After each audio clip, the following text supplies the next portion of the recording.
हाथी और चूहा की कहानी। एक राज्य में एक राजा का शासन था।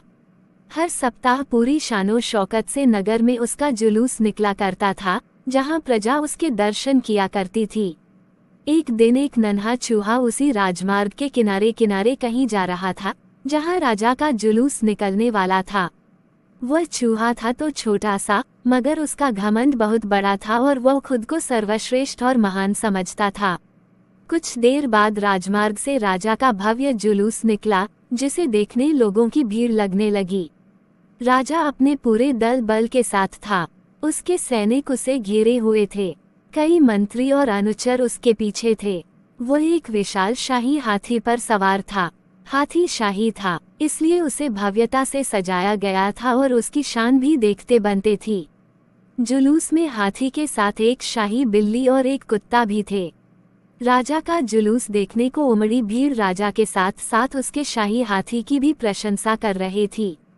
ये सुनकर घमंडी चूहे को बहुत बुरा लगा। वह हाथी को गौर से देखने लगा, फिर सोचने लगा, इसमें ऐसी क्या खास बात है जो मुझ में नहीं। मैं भी उस जैसा ही हूँ। मेरे पास भी 2 आँखें, 2 कान, 1 नाक और 4 पैर हैं।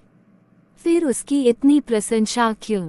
उसके विशाल शरीर के कारण, लंबी सूंड के कारण, छोटी छोटी आँखों के कारण या झुर्रीदार चमड़ी के कारण? किस कारण? एक बार तुम लोग मुझे देख लो, उस हाथी को भूल जाओगे। मैं हाथी से ज्यादा महान हूँ। चूहा ये सब सोच ही रहा था कि शाही बिल्ली की नजर उस पर पड़ गई और उसकी लार टपक गई। जुलूस छोड़ वो उसकी ओर लपकी। फिर क्या था? चूहा अपनी सारी महानता भूलकर दुम दबाकर भागा। भागते भागते वह हाथी के सामने आ गया। आगे बढ़ते हाथी ने उस पिद्दी से चूहे को देखा तक नहीं और अपना विशाल पैर उठा लिया। चूहा उसके पैर के नीचे कुचलने ही वाला था, मगर किसी तरह उसने खुद को बचाया। वहां से बचा तो खतरनाक कुत्ता सामने था, जो उसे देखकर गुर्राया। चूहा पूरी जान लगाकर वहां से भागा और राजमार्ग के किनारे स्थित एक छेद में घुस गया।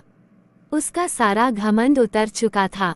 उसे समझ आ चुका था कि वो इतना भी श्रेष्ठ और महान नहीं।